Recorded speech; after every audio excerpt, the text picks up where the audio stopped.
The Iowa Hawkeyes head to Market Square Arena, Indianapolis, Indiana. Gamble. Yes! Iowa is going to Phoenix. Iowa's the Big Ten champion. Iowa wins the Big Ten tournament. It's good. It is good. Wieskamp, his shot at the bar. It goes in. Luka Garza, 33 now. Remember, he had 44 at Chrysler. Bohannon, way outside, launches the shot. Makes it home. Big time onions. And a dunk by Keegan. And he dunked Gillis right to the floor with him. And the Hawkeyes are Big Ten champions. An old-fashioned stare down. Sanford, he got it. This has really happened. Starts his running three. Impose your will, the servant mentality, but we'll always play defense. Hello, everyone, and welcome back to Bench Mob Carver. My name is Aaron, and today we're joined by me, myself, and I. We got another solo pod here as the Hawkeyes in the opening game of the Ben McCollum era take down Robert Morris in a blowout, 101-69. Nice. And honestly, this game was all I wanted to see and more. This was a game where a lot of my rankings are going to go Ken Pom. I believe we're projected to win this game 78-59. We ended up winning it 101-69. Nice. So I mean, offensively, we blew the prediction right out of the water. Defensively, I mean, I think the big thing was just Robert Morris kind of they started hitting shots in the second half, which probably I don't know. We probably the final score is probably not even as indicative as the offense and defense was, which is just insane to say. But I mean, this team was just ultra aggressive from the beginning, the Hawkeyes. And before I get too deep into it, I'm just going to insert right here my live thoughts. I had my voice recording app out early on during that game. And yeah, I'll just put in my voice memos here. I'll shut up for now and go listen to Aaron from last night as I'm going to put it in right here. You guys enjoy. All right, so we're at the 15-minute mark of the first half. We're up 17-2 right now. And I think the big factor defensively is can I just stop for a moment and just say how freaking beautiful it is to see Iowa Hawkeyes men's basketball play energetic, in-your-face defense. Like, not even in the full court, in the half court. We forced a couple turnovers, which has been fantastic, but man, the rotations defensively have been fantastic. The ball pressure has been fantastic. The only issue I've had so far is Alvaro does need to get back a little bit quicker on those switches, or at least on those hedges. So that would be nice. But other than that, this defense just plays with so much intensity. And I love seeing that. Other than that, offensively, you can definitely tell that this is a more methodical approach of trying to find mismatches, stuff like that. But even in a fast break, the number one thing I'm seeing from this offense 5 minutes in is just how freaking aggressive they are. Like, they see any opening towards the hoop, they are gunning it. And you can definitely see that we're either making a layup, or getting an and one, or we're going to the free throw line. And it's nothing it's not floppy at all. It's just straight up I'm running through your chest, try to stop me. And Robert Morris really hasn't had any success with that. They've had a pretty good ball pressure guy up on Sturts. But even then, if the second Sturts gets a switch, he knows exactly where the ball needs to go. And the ball movement, too, has just been fantastic. I mean, Cooper had a decent look from three at one possession, but he decides to put it down low for, I believe, Tavion. And Tavion scores an easy bucket. So, fantastic start, and this is some beautiful basketball, man. All right, second break of the game. I believe we got about 11 minutes left. Hawks are up big. And during the second part, I think Sturts and Folgaris kind of found their pick and roll. There was one where Sturts gets a pick from Alvaro and then drives to the left, jab steps, and it's such a sharp jab step to where his guy like fell off the face of the planet and Sturts hits a 3. And the other one is just, now they're concerned about Sturts. Sturts gets a screen, goes to the left. Folgaris pops out and catch and shoot, pick and pop 3. And then just the defense, man. The thing that I wanted to say earlier but forgot to was just the fact that this entire crowd just started going crazy because Iowa played like 20 seconds of just super solid, suffocating defense. And I think that says a lot. We're all ready for the defense. And so it's just a beautiful thing to watch, really. But yeah, forcing some more turnovers. I will say that Alvaro, on one of the possessions, forgot to leak out to the corner shooter, which Cam Manuel pointed out, and I either didn't hear him or I don't know, lost in translation. There was a mistake, and Robert Morris hit a corner 3 because of it. But other than that, there's been a couple miscommunications. But the effort is there for sure. The ball pressure is there for sure. They're playing the passing lanes fantastically, and so far so good here in Iowa City. All right, we're at the next break, and still doing well. I'm not gonna lie, still doing really well. Effort's still there. Couple cracks defensively I've seen, and to be fair, most of them have been communication based, not effort based. So I mean, that's something that you can fix and you can practice out of them. Offensively, still, we're getting good looks. Not capitalizing as much as we were to start with, but to be fair, we were blazing hot. Love our effort on the boards on both sides. I mean, there was a possession where I think Manuel posted up, missed the post up. I want to say it was Isaiah Howard, just jumps up and pokes it back to him, and he goes in for the dunk. And so that's effort points. That is effort put directly on the scoreboard, and that is exactly what we're seeing out of the Hawkeyes. And so that's something I love to see.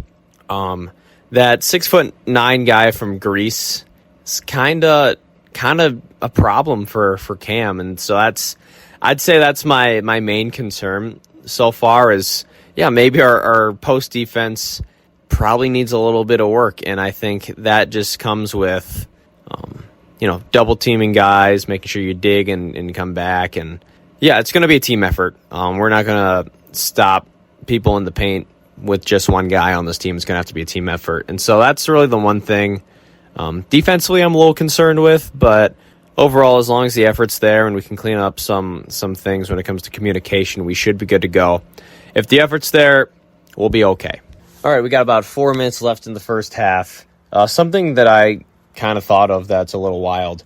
Brendan Hassan hasn't played yet. I don't know if that's injury related or, I don't know. That's a little odd. I thought he was going to be starting, and I don't even know if he's going to be in the rotation. Someone who is in the rotation that I was intrigued by is Trevin Urach has made an appearance.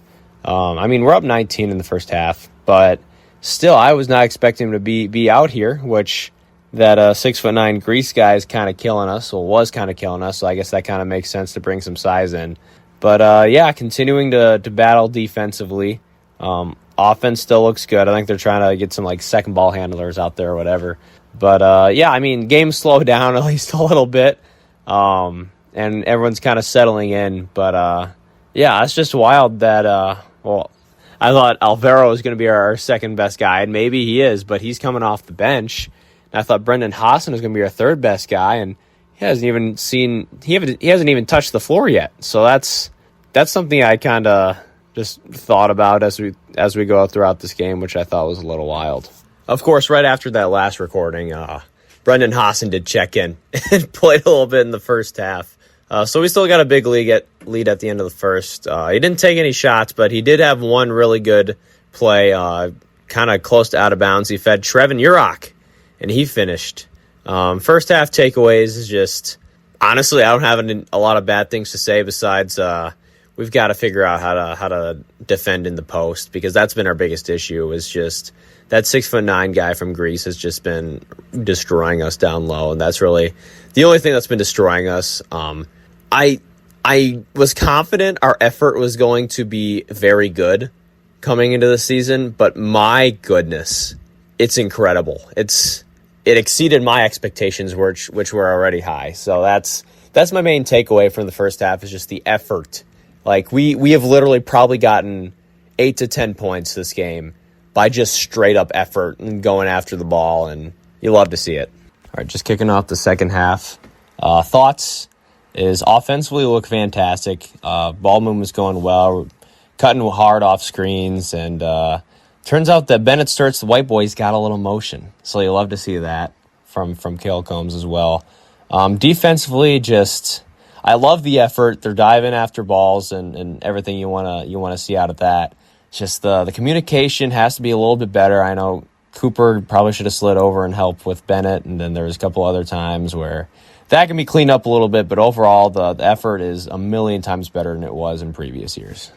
Okay, we got about 10 minutes left in the second half, and at this point I think we're just having fun with it. Like, there's been a couple lobs, like there's been like 3 alley-oops in the last minute, one of them coming off defense to offense, and I think forcing turnovers has just been a really big key for us. We take a lot of chances defensively, which I'm not mad as long as we can capitalize on them. So, I mean, not really much to say. I mean, the defense could, I guess, be a little bit better right now. I don't know if I'm just getting greedy with that, but yeah, offensively, we're just kind of toying with them right now because we're honestly just the more athletic team. So we're just able to drive right past them, throw a lob, and yam it down on them. Yeah, the big thing as we approach about 7 minutes left in this game is just we have forced, 21, 22 turnovers already. And that's really been the big thing. Like, the defense to offense has been insane. Other than that, I kind of want to see Trey Thompson get in this game. I heard a lot about him coming into the season, and we're up big with 7 minutes left. He hasn't shown up. He hasn't been in the game yet. So that's something I kind of want to see. We're allowing too many threes. I think we need to hustle back to the shooters a little bit more. I understand we're up by like 30, but that's something that should never let up. And so that's really the one thing I want us to improve on from here on out. Other than that, it's just been a fantastic game and just a fantastic start to the Ben McCollum era. Got about 4 minutes left, and things are just kind of winding down as we get the reserves in. But yeah, just more kind of turning into a shootout at this point with just you hope these guys like I understand we're up by a lot, and you just gotta hustle though. You gotta play more intense defense and stuff like that, and just don't give Robert Morris any confidence going into the next game. Last thoughts after the dub. We've cracked 100, held Robert Morris under 70. So it's great offensively and defensively. And I think, honestly, our defense led to our offense in scoring over 100. I mean, I haven't checked the score yet or the box score team stats, but I want to say probably like, what is 35 ridiculous to say we got 35 points off turnovers? That is how you play basketball. Let your defense dictate your offense and go from there. And that's exactly what the Hawks did. 101 to 69. Nice. Huge win. Looking forward to Friday. Go Hawks. So there it is. That was my thoughts as the game was going on last night, and had a lot of fun watching it. Dude, I was so hyped to see this game. Even like just leading up to it with the whole, here's the start of the Ben McCollum era. This is what we've been waiting months to see it. It's finally coming to fruition. We can stop talking about hypotheticals and we can start watching some ball.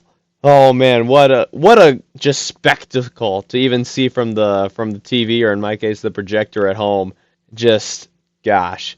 Without further ado, I'm gonna get into some film actually. Just gonna kind of give my take during the best stretch and the worst stretch for Iowa. I'm not going to watch the whole thing. Heck, if I wanted to break down all the film I wanted to, and I got unlimited time and the whole game to go through, we'd be here for hours and hours, maybe days. But we don't have the time and energy for that. So I'm just going to go watch from the 13:07 mark to the 9:14 mark of the first half and just kind of give you guys my thoughts. All right, so we have Robert Morris bringing the ball up here.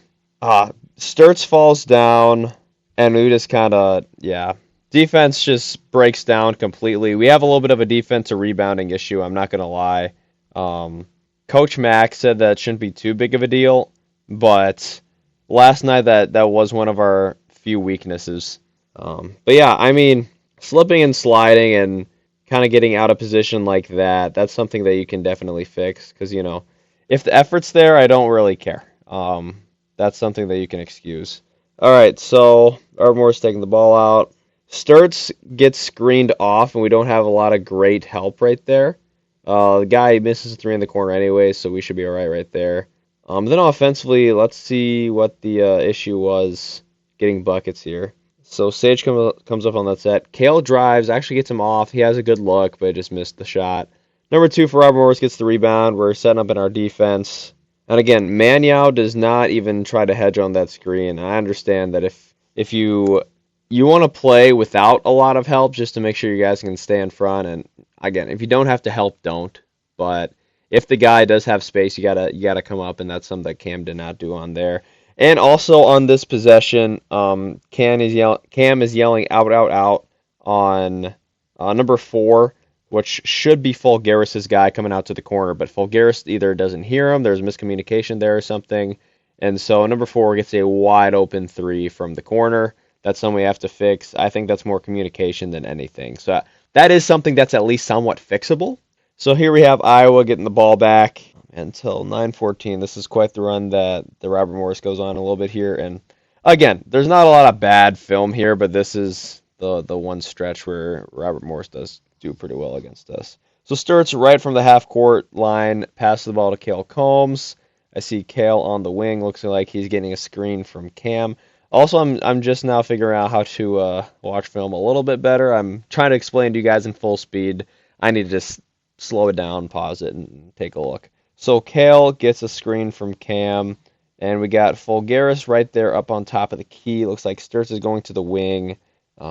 Cam honestly has a great opportunity to slip right here. Four's head is turned away from him, and Manyao's guy is too concerned with Cale, so let's see what happens. He actually has a good slip, but Cale is looking towards Fulgaris at the top of the key. Cam could still cut right here and get a bucket if Fulgaris sees him. He doesn't. Dribbles to the right, just a little bit loaded up on top of the key. And so Sturts gets a screen from a handoff from Fulgaris. He drives down the lane. He actually sees Fulgaris pop out for a 3, and he hits it. So that's a good possession there on offense for us. And now back on the other side, we have to get back. Defense actually doesn't look to be in a bad situation here, even though Robert Morris did throw practically 3-4 score right out the gate. Yeah, we got a steal off that. Why did I say this was a bad bad stretch for the Hawkeyes? I think this is where we get a steal and get some more points. Let me go back here. Okay, so I went back to look, and turns out ESPN is fake news in their game. What do they call it? Gamecast. Because I was looking for the time frames of their biggest run, and it was just straight up off. So now I went back and researched and everything, and here is where Iowa has their worst stretch. It's from the score 7-27, and it's going to end up being 13-27. All right, so let's break down this film now that we're at it. All right, here we go. So, vibes are high here in Carver, and again, not a lot of bad film here, but this is probably the worst film we can find, and we can always improve. So that's something to keep in mind. So 20 takes the ball up on Cale, who is anyone really out of position here? They're really not. So they have a little handoff right here. Sturts gets around that screen.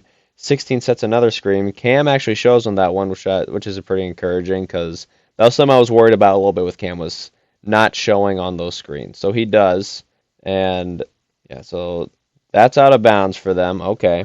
Which Tate was pretty good on that help over there. He probably could have been a little bit faster, but nothing too worrisome here. All right, now Iowa's got the ball. Cale brings the ball up.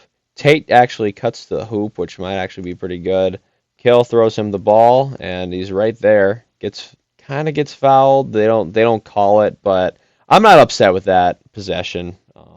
I think that's just execution right there. Cale put that in a good space. Tate just needs to finish that. He knows that.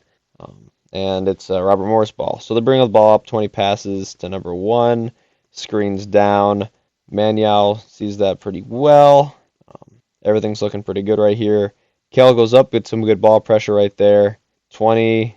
Kind of swings it over here to 16. 16. He just kind of bodies Cam right here, which is something I am a little bit worried with. Because he just one-on-one post moves right into Cam. He has that ball like at the top of the key, and their like center just drives the ball on Cam, posts him up from about 15 feet, and just goes to work on him. So that's something to keep in mind. I know that Coach Mack said he just wanted to keep guys out of the paint to begin with. But when he comes up and does that, that's kind of hard. Like, you almost have to rush him at that point. You have some shooters open, and just not good possession there defensively for us. Now we bring the ball back up. Sturts has it at half court. It's like Kale comes up on a double screen right there. Doesn't really do much. Takes a screen from Cam. Cam slips. Passes back out to Sturts. Sturts. Not a good screen by Fulgaris right there, so Sturts swings it to Tate. Take right back to Sturts. To Fulgaris. Not a lot of movement off ball right here. It's just Sturts and Fulgaris. Fulgaris slips right there and passes to Manuel. I think if that would have been a good pass from Fulgaris to Manuel, I think he would have scored there. So again, cuts are coming good. Just need to capitalize a little bit better right there. So Rob Morris here on a fast break, kind of. We set up really good back on the defensive end, which I'm really happy with. So number 20. All right, so Sturts reads that cut fairly well. He's a little bit... If 2 went really hard right there, I think he could have gotten a good cut right there. Fulgaris, a little... I'm going to say a little bit out of position, but that pass by 20 was a little off target too. So, both not great right there, offense or defense. Number 1 has the ball, passes to... I forget, is that number 2? 2, there's no screen there. He just gets around Tate. Cam Manuel comes to help, which is good help from him, but... No rotation in number 16, and 16 gets another easy bucket. 16 was kind of killing us in this game. Let's see, who should have rotated right there? That should have been Bennett. But honestly, if Bennett would have helped right there, they would have just kicked it out to his guy. So yeah, just guys getting around us too easily right there on that possession. So that's just something to learn from. Back on the other end, Bennett brings the ball up. Just kind of ones-on-ones him. Not a lot of off-ball going on right here. He's just one-on-oneing him, and ends up being a foul on number 20, who was getting pretty good ball pressure on Bennett, but at the end of the day, just not enough to keep up with him. And yeah, Bennett misses the free throw, which is rare. Again, this whole run just seems to be lack of execution. We're putting ourselves in the right space.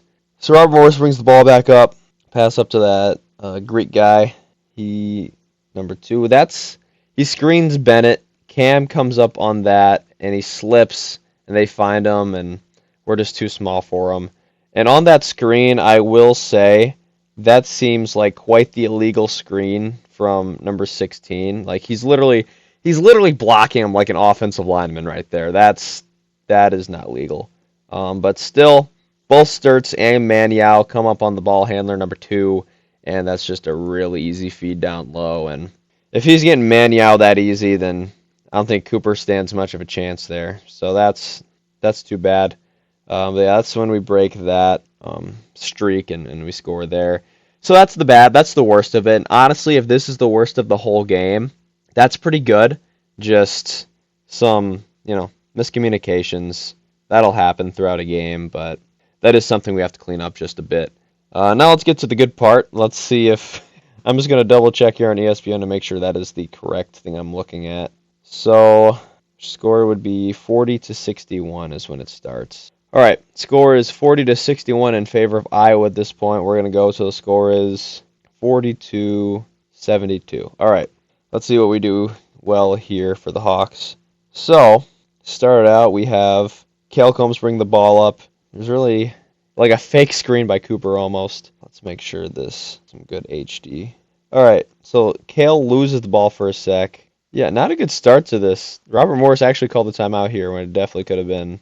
Yeah, he just kind of crossed up right there and can't be having that. All right, so this run might actually start on the defensive end. So let's wait for this timeout break goes through on Big Ten Plus. All right, so let's see what we got going on here. So Number 2 has the ball here on the wing, gets a screen, and Bennett and Cooper kind of rush the ball handler. I guess good position there by Fulgaris, because if they would have passed it in, I think Fulgaris would have been there. So Sturts recovers right there, and we're still in pretty good position. Fulgaris against that Greek guy, which I think if he wanted to back him down, he could have, which was the big issue. But Koch's guy goes on kind of a double screen right here and kind of behind a fence. And here we have the 3 guys up on the ball handler, up on the top of the key. So not in great position right there. Tate doesn't really recognize that right away. Bennett doesn't really recognize that right away. And we kind of double him on top with Kale and, is that Fulgaris? It is Fulgaris. But we rush him enough to where you can't really see his guys. So he passes it to the corner to number 1. And by this point, we've all pretty much rotated well. Got Sturts down low against the Greek guy. And to be fair, Fulgaris does help a little bit right here. I think he could be more aggressive. Even Tate Sage kind of comes to the rescue right here, as we're now doubling him, which is good considering what he did earlier in the game. And yeah, he's just really rushed out there. He passes to the corner to number 12, and Tate Sage, pretty good closeout right there. Could have been a little bit better, but obviously you don't want to fly by. And 12 just misses the shot, so that's good on us. Tate Sage gets the rebound, passes up to Kale, and we kind of set up our offense right here. We have Fulgaris with kind of there's the real screen. He went from one side to the other. Kale uses that screen and kind of tries to bounce it out to Fulgaris, who is a little bit behind the pass, but he kind of trips forward right past number 2 for an easy dunk. So that was good to see. That was like an accident that happened, but it worked. And I think if 2 would have read that a little bit better, he could have stopped him, but you'll take it, obviously. So 12 brings the ball up court back to the Greek guy, who passes back to number 12. Defensively, I like our look right here. Bennett gets screened twice and goes just right around those 2 screens, so that was great job by him. And now they're posting up Cooper right there. Cooper fronts, which is a pretty good look for him. And then that number 16 comes back up. Looks like there was a pretty good cut right there. Who was it? 12 cuts. Whose guy is number 12 at this point in time? It looks like maybe, no, not Tate. Yeah, that's the thing. I don't think anyone knows who number 12's guy is. So he kind of recognizes that and then cuts. And only Cooper's right there. And luckily, number 12 kind of drops it a little bit. And by the time they get it to number 8, I want to say, Cooper's right there to defend. Has really good verticality right there. And there's a miss. So Hawks get the ball again. And as I see a lot of Kale Combs bring the ball up and letting Bennett kind of come off in action to start the play, which is good, especially if your main guy is a high usage guy. So that's good to see. Kale uses a screen from Fulgaris. He drives. He picks up like 3 guys. He could, honestly, if he had eyes in the back of his head, Fulgaris is right there for an open 3. But instead, he drives and kicks it to the corner for Cooper, who now can pass it to Bennett. Bennett honestly has a choice whether to shoot this thing or swing again to Fulgaris because no one's paying attention to him. And Bennett shoots and he misses, but that's a shot you'll take every time. There's a foul on the play. I want to say it was 16. That was the foul right there. Because, yeah, I'm not going to lie. Don't know what the foul was there, but we'll take it. All right, then we have the ball back again here on the out of bounds play. Bennett to Combs. Combs in the corner, passes to Sage on the wing. Let's see what's going on off ball. Handoff back to Kale. See what we got here. Fulgaris screen to the left. Kale kicks it to Bennett, who it wasn't really open, but he could probably make something happen right there. Who kicks it to Tavion in the corner. Tavion drives baseline, and he just kind of bangs in the paint till he gets fouled. So that's no scheme right there. That's the Jimmys and Joes. That's Tavion Banks just making a play right there, banging down low with the other guys, and draws a foul. So he makes both of them. I know the people are upset with his free throw shooting and the scrimmages, but hey, turns out he's a little bit better when it comes to real games. So now here are back on the defensive end.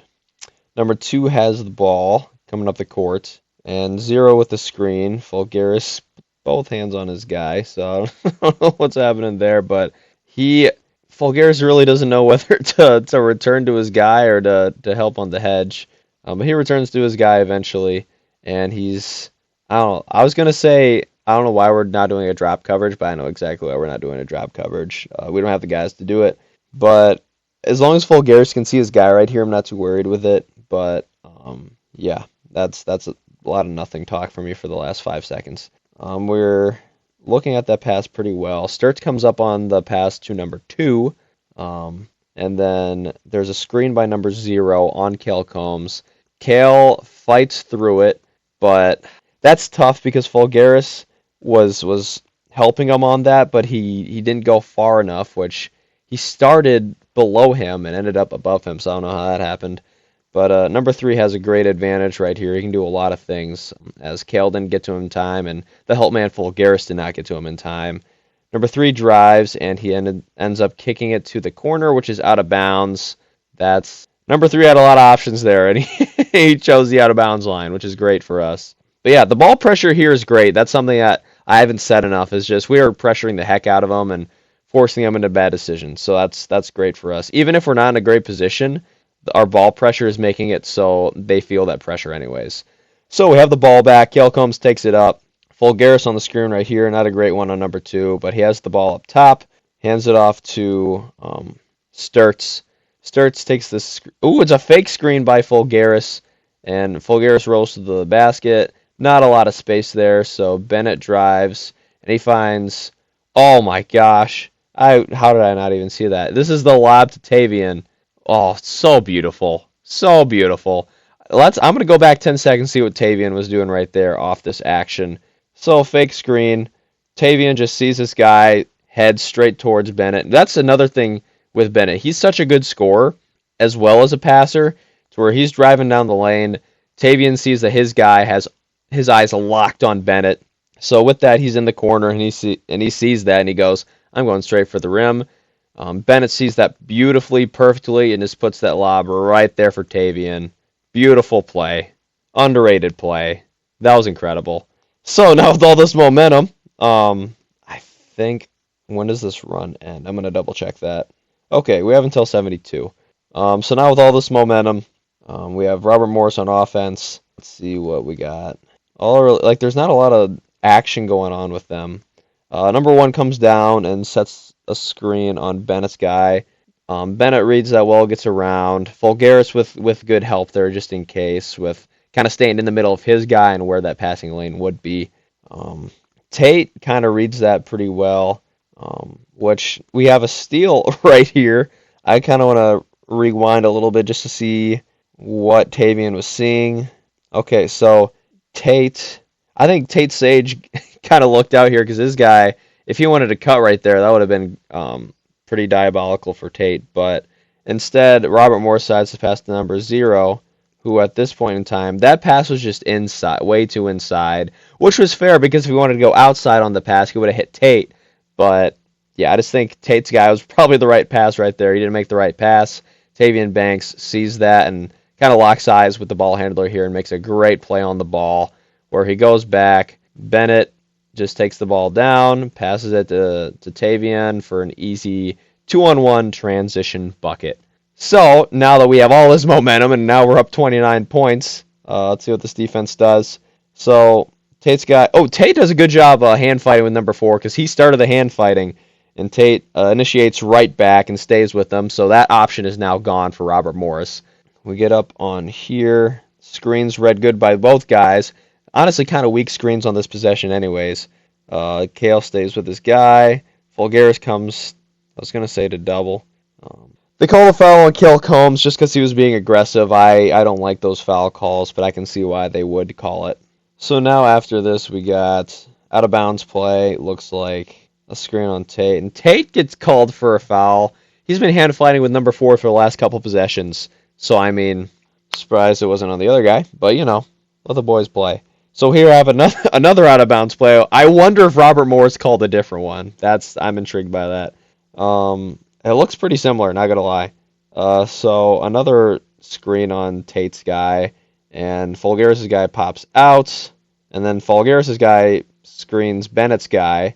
Fulgaris is not there to help right there, but Bennett recovers pretty well to the point where his guy, that wouldn't be a good shot.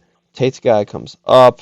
Another foul on Tate. That's rough. He was just kind of getting in the grill, but I guess with this game, they don't want too much physicality, so I guess you have to read the room a little bit when it comes to the refs.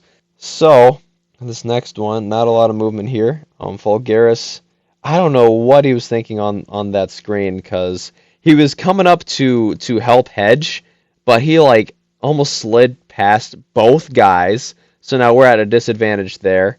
Luckily, Isaiah Howard was there to help on that one. So that was good on him for that. Which he reads that pass perfectly down low and gets the steal, but on trying to recover the steal, he gets a foul call. Goodness gracious, that's a lot of whistles. That's really just like 3 fouls in a row for just hustling. So, it is what it is. We still have a chance to make a stop on this possession, though. And then finally, it doesn't show the whole replay right here, but we finally get a call. Looks like offensive foul. Bennett kind of took a charge right there, so shout out Bennett for that. That's one of my favorite plays in basketball. So now we have the ball. Sturts brings the ball up, passes to Isaiah, back to Sturts. Tavian sets a pick for Tate. Tate drives down the middle. He's right in the middle of pretty much all 5 guys, so they're all crashing on him. He can do a lot of things right here. And so he decides to kick out to Fulgaris in the corner, his guy. I need to go back 10 seconds to see his guy, what he was doing. So Fulgaris' guy, that's the big guy. So as Tate drives, the second that Fulgaris' guy moves his hands in towards him, that's when he kicks out to Alvaro for the 3. So that was that run. We've seen both runs just be absolutely fantastic. One of them being absolutely fantastic. So we can kind of see the ins and outs of how Iowa has done things in this first game. And I think it's really encouraging to see what this team is doing. But yeah, that's been our little bit of a film breakdown right here. I wish this is an audio podcast, so I can only do so much. But let's take a look at some stats next. Thank you for watching film with me. Some team stats. So first off, we shot 62% from the field, which is just absolutely incredible. 47% from 3. We went 7 of 15, which both teams honestly shot really good from 3, as Robert Morris went 11 of 24. I'd love to see the second half stats for them because they're hitting everything.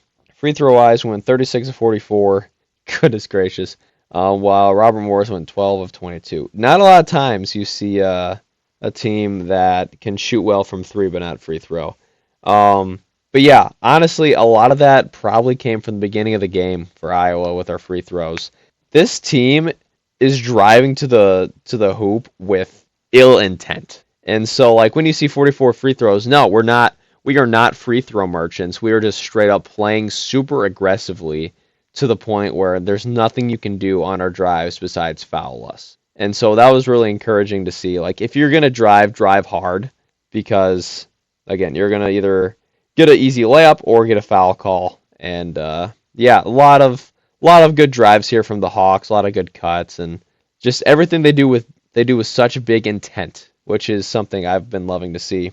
We out-rebounded them, 26-25, so nothing too big. They actually got more offensive rebounds, which, again, I think the effort was there. We just got to put ourselves in better position to grab these boards. We out-assisted them 21-14, which on 29 field goals, that's fantastic to see from the Hawks. Moving the ball like we're the frickin' San Antonio Spurs from back in the day. It's really beautiful to see. We had 11 steals.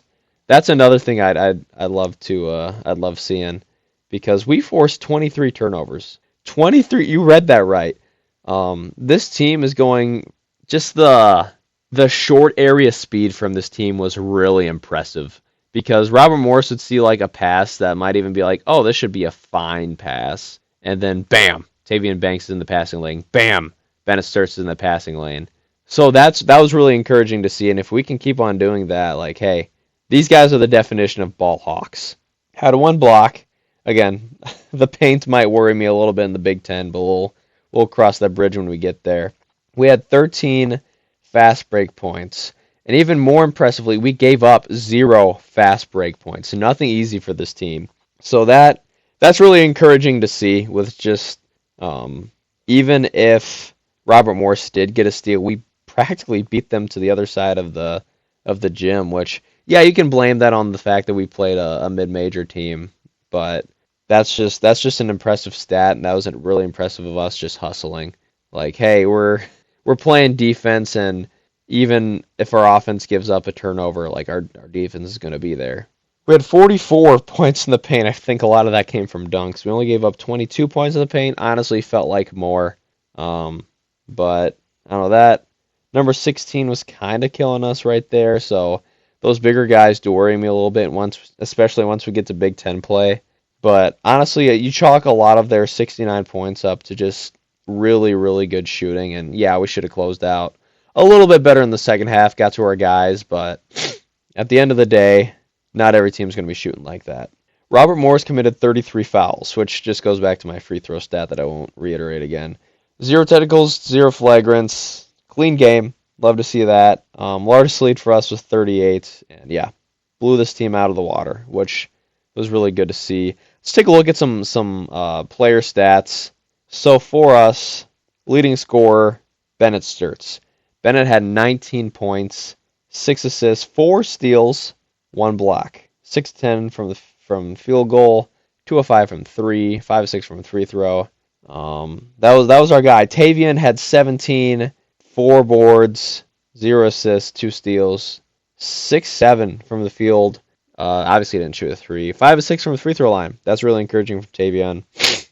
Yeah, just a lot of his points were just defense that turned to offense, which is really encouraging.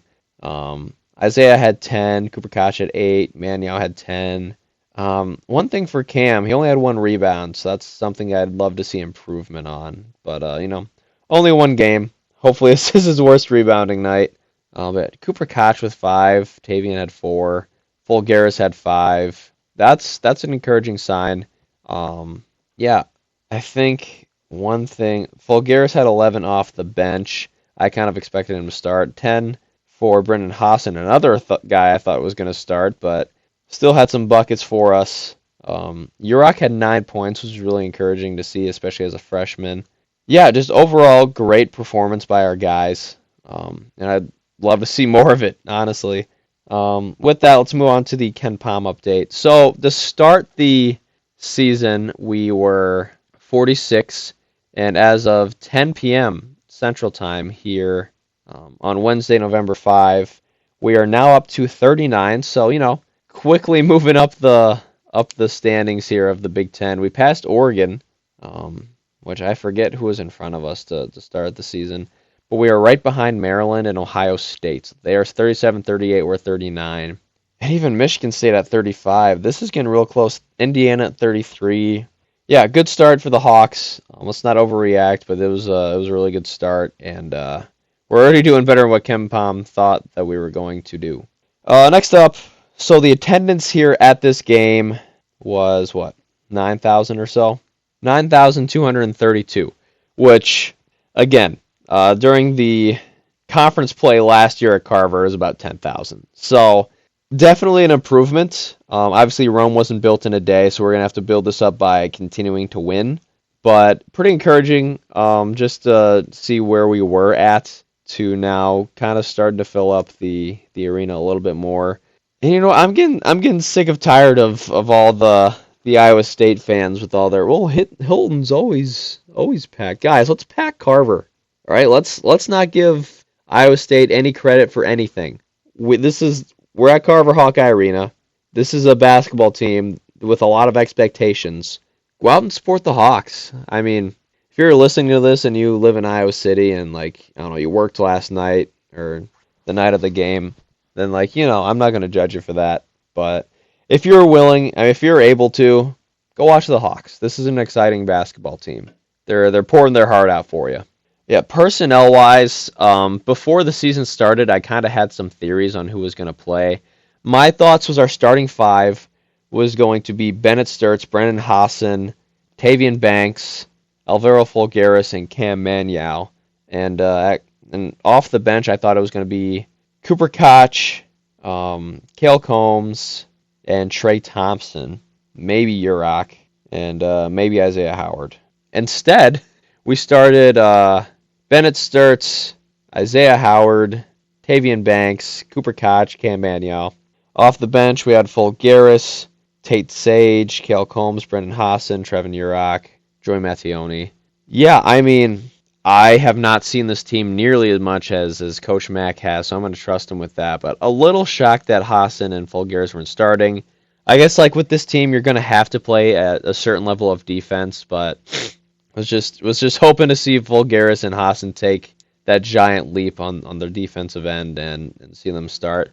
Again, this next game and starting Big Ten season and by the end of the season, there could be so many different starting lineups to where I'm not going to focus too much on it. But definitely a surprising starting five is what I thought. And I'd love to see some Trey Thompson. I know I heard a lot about him like during media days that he was one of the bigger surprises, and we didn't see him, so I'm hoping we see him here in the future. Let's take a look at some former Hawkeyes. First, let's start with the NBA. Let's see how Luka Garza has been doing here the last couple days. So this season for, unfortunately, Boston, he's putting up 5.6 points, 3.6 rebounds, 0.9 assists, 48% field goal percentage. Last couple games, a lot of twos, a lot of zeros. But against Cleveland, he had 10 points, 5 rebounds, a block, a steal, 2 assists. Against Philadelphia, he had 9 points, 5 rebounds, an assist. Yeah, pretty good for Luka. I think he's found a, unfortunately, better situation in Boston than in what he did in Minnesota. So that's good for him. I think Keegan is injured, so no update on Keegan. Just best wishes for him and hope he gets better and finds his way back onto the court.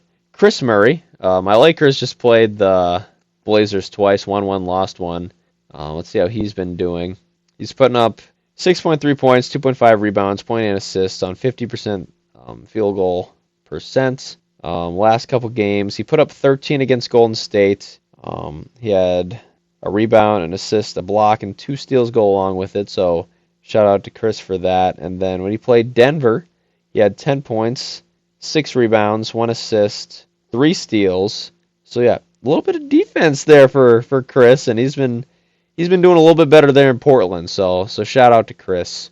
And then as far as college goes, oh boy, how do we even keep track of these guys? Let's start off with just taking a look to see how Penn is doing. Good old Fran's Penn team. They're 276 here in Ken Palm. They don't play until the 7th against Rowan, which seems to be a D2 school, I want to say. D3? They're out here playing a D3 school? That is crazy. They should win that one. Holy moly, that's wild. But yeah, hoping for nothing but the best for Fran and that squad over there. Guys we will be seeing. Let's check out Nebraska, see how Sanford is doing over there. Okay, so Nebraska is 1-0. They played West Georgia and won by 33 points. Let's see how our guy Price did. Oh, used to be our guy. All right, so Price, as a starter in 21 minutes, had 3 points, 4 rebounds, 2 assists, a turnover. Went 0 of 5. All shots were from 3. Yikes. Yikes. All right, the other team in Nebraska, let's check out Creighton. They got a couple of our guys from last year. I'm going to have to make a list so I'm just not going off the top of the dome. They played South Dakota, shout out to the Yotes, and won 92-76. Let's see how our guys did, former guys. So Josh Dick started. He played 26 minutes, had 11 points, 3 rebounds, 1 assist, 1 block, went 5 of 9 for the field goal, 1 of 3 from 3. But yeah, okay, respectable.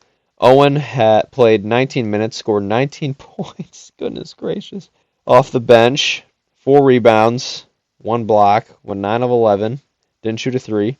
But yeah, there's Owen's stat line. He did pretty stinking good, I'm not going to lie. Let's see how TCU is doing. Shout out Brock Harding. They lost to New Orleans? What in the world is going on? That's a bad beat. So Brock started, played 36 minutes, scored 6 points, 1 rebound, 6 assists, 5 steals. Shout out to the defense. 1 block, went 2 of 11, 0 of 4 from 3. Yikes. Not good there for good old Brock. That's rough to see. That is really rough to see against New Orleans. Yikes. Anyone else I can think of? The Citadel, I think, has one of our guys. The Citadel played Erskine. No clue who that is. They don't even have a logo on ESPN. They won by a lot, so that's good to see. Carter Kingsbury, there we go. Played 21 minutes, scored 2 points, 3 rebounds, 2 assists, 1 steal. Went 0 of 3 from the field. Yeah, that's all right, I guess. Can never hate Carter Kingsbury. They'll never get me to hate Carter Kingsbury, but not the greatest performance there. Where did DeSante Bowen end up? He is at St. Bonaventure. He's with Woj. That's wild. Isn't that wild that Woj just one day decides, yeah, I don't feel like dropping Woj bombs anymore and telling everyone the biggest stories in the NBA. I would like to be a GM at a mid-major in college, which I can't even hate on that. I respect it. But first game, they beat Bradley by 6. He had 4 points, 3 assists, 3 rebounds. Went 2 of 10 from the field. Not great shooting from these former Hawks, I'm not going to lie. But outside of that, who can I even think of from last year's team? Okay, let's take a look at the roster from last year. I don't even know if I can find it. All right, where did Riley Mulvey end up? I'm just looking at the roster from last year, just trying to get the information on these guys. So Riley Mulvey is at Siena. Yeah, there we go. Fran was there for a little bit. So first game, they played Bryant, and they won 82-66. Riley Mulvey played 8 minutes, 0 points, 0 assists. 1 assist, 3 rebounds, 0 blocks, 0 steals. Went 0 for 0. Missed 1 free throw. All right, there's Mr. Mulvey. Who am I missing? Laji Dembele. Where's he at now? Again, I just need to have the list of this so I don't have to do this every single time. Oh, he's playing for UNLV. Well, congrats, my brother. They lost to UTM. That's rough. But he did play 26 minutes, had 9 points, 1 assist, 5 rebounds, 3 blocks, 1 steal. Defense was there. Went 3 of 6, 2 of 4 from 3, so pretty solid performance there. Outside of that, Seau Traore. Let's see how he's doing. He's playing for the Utah Utes. That's ironic. Anyways, they played San Jose State and won 84-75. Okay, he played 28 points, played 28 minutes, had 23 points, 3 assists, 1 rebound, 4 steals, 2 blocks. Went 9 of 14 and 5 of 8 from 3. Wow. I'd like to say Al because I would like to have the guy still.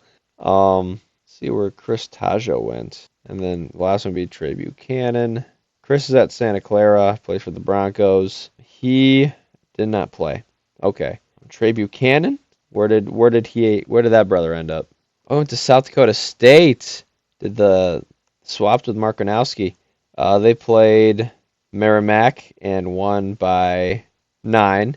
Played 12 minutes, had 0 points, 0 assists, 1 rebound, 0 steals, 0 blocks, 1 foul, 3 turnovers. Not a great showing for Mr. Trey Buchanan.